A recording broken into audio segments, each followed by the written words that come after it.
Good morning. Today is day 40. I've got 17 miles on today's hike. Just before 8 in the morning, about 5 to 8. And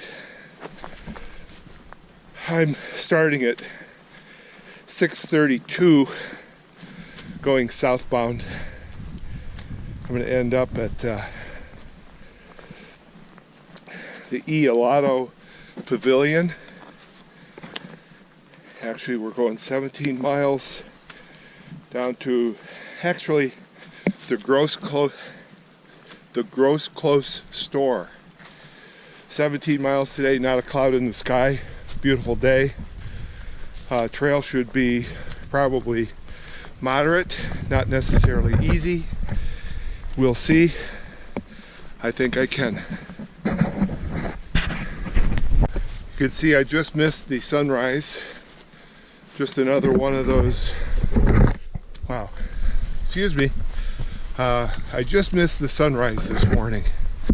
But looking off to the east, beautiful. A little foggy down below. And that was actually what caused most of my delay getting up here. Turned on the radio this morning and heard about the humongous dense fog. 10 minutes into the radio broadcast, I learned that the radio station was actually in Cincinnati. So I'm up along this ridge here and looking out to the other side. That's Sunken Gardens, highest valley in Virginia. No wind up here.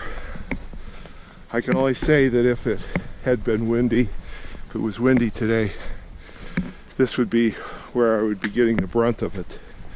Started off at 3,800 feet. At one point we're going to reach 4,300 feet. And then I have a few ups and downs. At one point we're going to hit 2,200. I think 2,200 feet. And then end up at about 26. Just don't hold me to those numbers, please. But trail ahead. Lots of rocks. I prefer the smaller ones. These larger rocks can sometimes be a little bit of a challenge. Heck, they're all a challenge. You just have to watch more of the length of your stride so that you don't take a trip or a stumble when you don't want to, when you least expect it.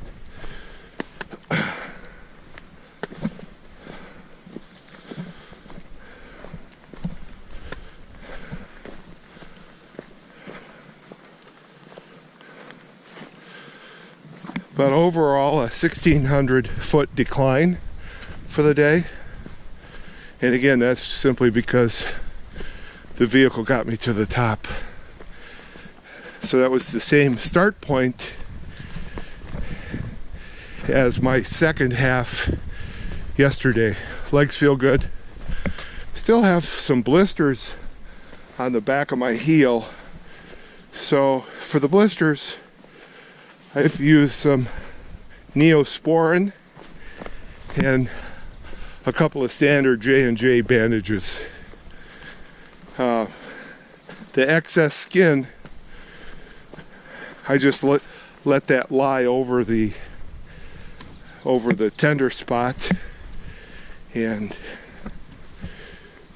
let that act to protect the exposed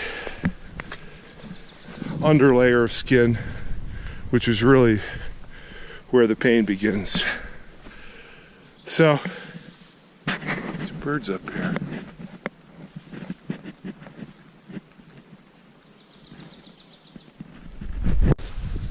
Group of hikers.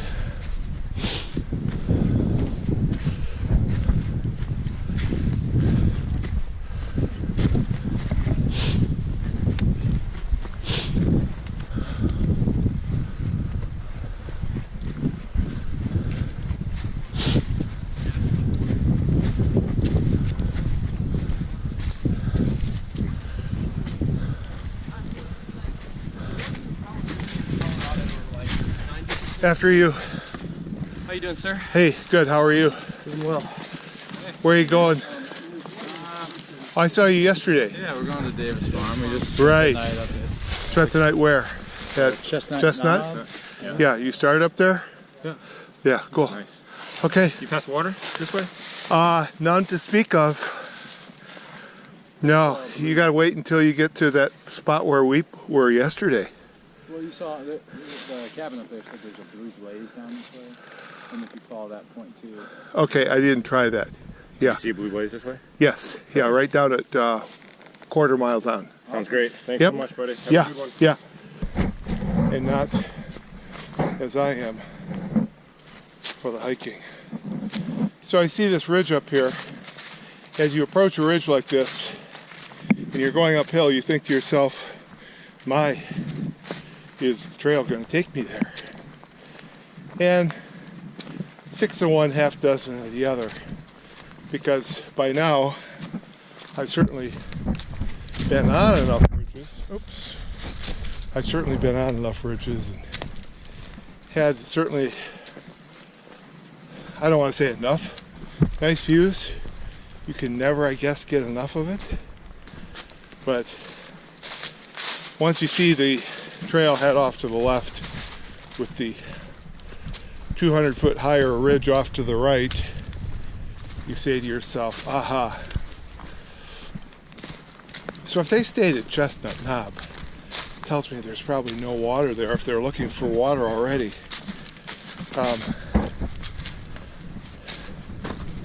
This is really strange. I'm sure there is a reason for plentiful water, obviously in some areas. And in other areas you can go 8 to 10 miles without seeing anything. So that's just something you have to live with. And I was just about, actually yesterday I got a little complacent and did not take enough water. And you pay for it the last 3 or 4 miles, but I always ration it so that I always have at least I try and have at least half a liter by the time the trip is over. So this morning for 17 miles I was still a little short. I just brought out 3 liters and I'm about 5 miles into it, almost 5 miles into it, and no, a little more than that. So I'm figuring at least a liter every 5 miles. I was also assuming that I was going to get some water too, or be able to find some. Haven't seen any yet. Kind of a bummer. But yeah, back to the reason. Don't know. But it seems like certain areas there's tons of water, other areas none. Obviously that has to do with what's underground, the springs and so on. So here we go, same deal. Trail going up, nice ridge up off to the right. I tend to think it's going to go that the trail will go to the left. Something tells me that. We'll see. I think I can. So, through the trees, Burke's Garden. We've seen it from a couple other angles. We saw it really from 6 o'clock. Now this is probably about 10 o'clock. One big, nice, happy high valley here in Virginia.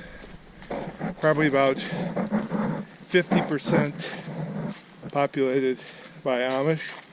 Yesterday I saw half a dozen teenage guys running their horses along the road. They all had the same outfit on, almost like a riding, some type of riding team thing. They looked actually pretty sharp. And then saw some little kids actually playing on scooters. Hadn't seen kids on scooters in quite some time. Well, quite an ascent here.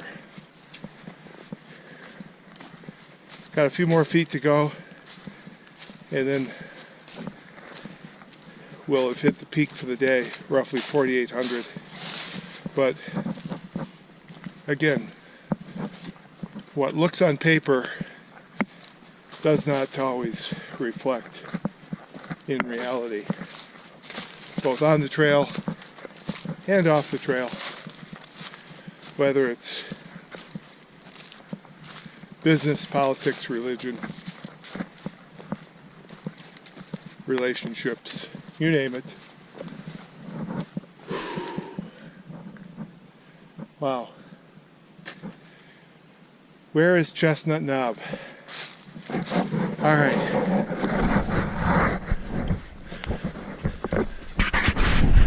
Okay, I just worked my ass off to get up here. This is Chestnut Knob. It can only be Chestnut Knob. Nobody in their right mind would live up here. Oh my gosh. I see chestnuts all over the ground. See that? Chestnuts. They look like acorns. Maybe they're oak trees, which would make them acorns. But further back, I did see some real chestnuts. So, we're going to take a little breather here. It's warranted. I can't believe those people just left this shelter. They must have been out carousing last night. It didn't look like a carousing type of group though. What, we got a historical marker up here? Oh no. Oh, but this sure is a high meadow. Oops, forgot. Call it a bald. I'm gonna have to do a little foot repair. Wow.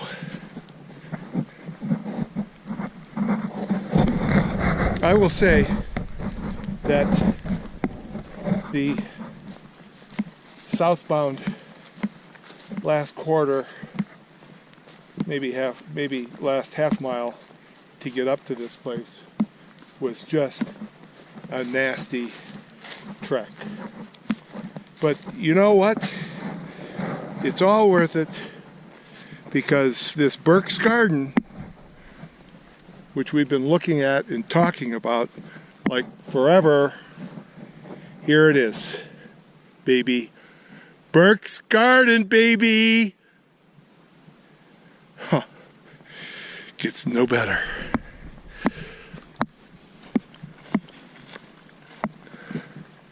Here's the shelter. They said this is unique. It would have to be unique to be up this high when they get some strong winds. Yeah, enclosed on all four sides. Anybody home? Huh. Nope, so this is a shelter. Free of charge. Just have to get here. Kind of nice, actually. Not defaced. There's a rat trap. See, I could stay at a place like that. Whew. Look at that, baby. To the south.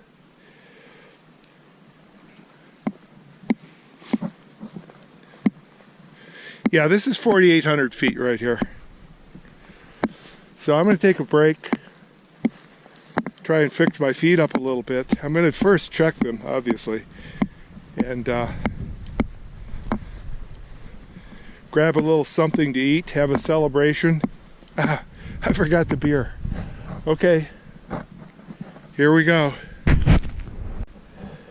So, I don't know how this is going to turn out, but I'm laying in the front yard of Chestnut Knob.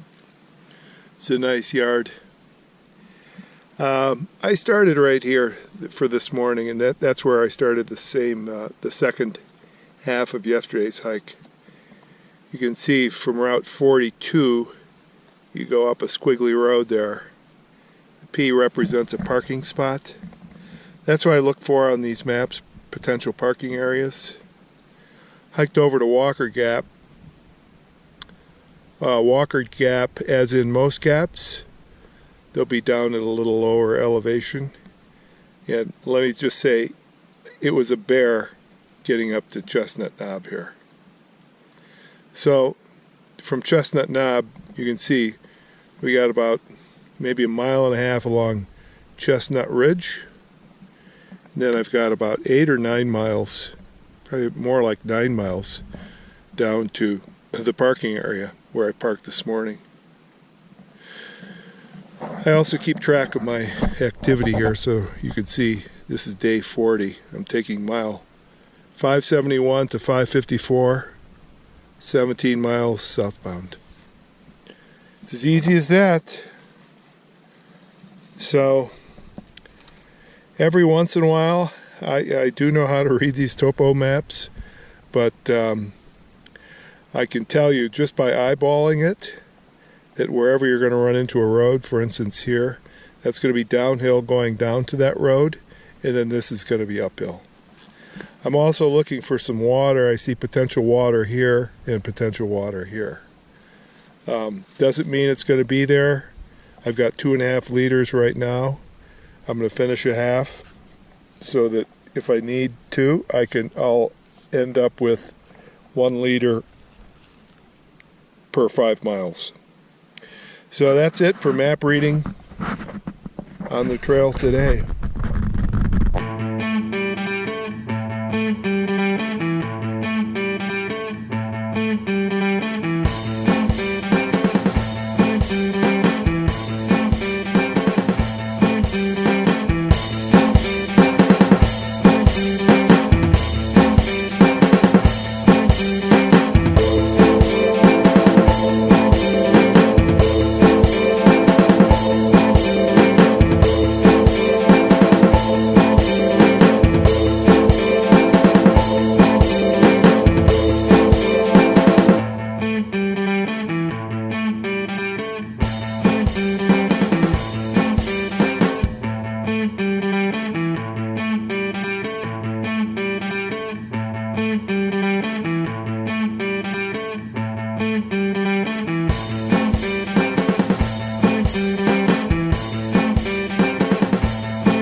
Okay, let's see if I can do 2 things at once.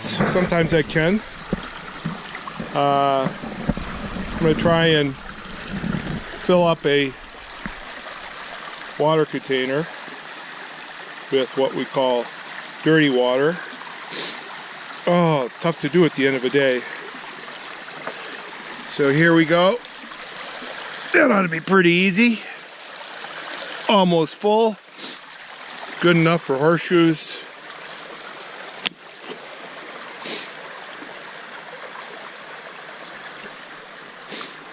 We come back here and right here is our Sawyer water filter from Safety Harbor, Florida.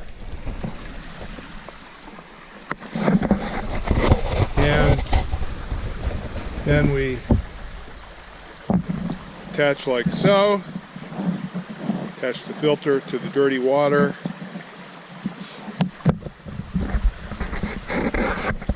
Everything's tricky here. We get out our clean bottle.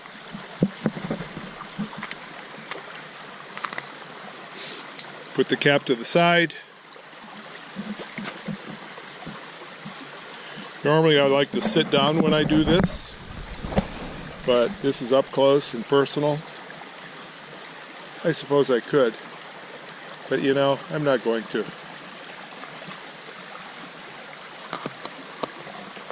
Squeeze the water through the filter. I know before my first trip, I'd heard it done. I went, I bought the equipment. I didn't try it out. I figured, well, it's going to be pretty easy. And like everything, I was at least initially perplexed for the first 30 seconds. So, voila, dirty water becomes clean water. Don't ask me how clean, but I think, you know, I haven't been sick.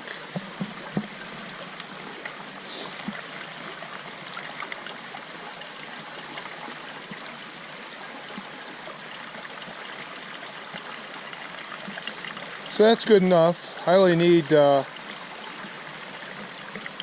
water to get me another 3 miles, and I have another liter. So, but I thought this would be good. I had some time. And just to prove that I'm not doing this for show, I'll drink it.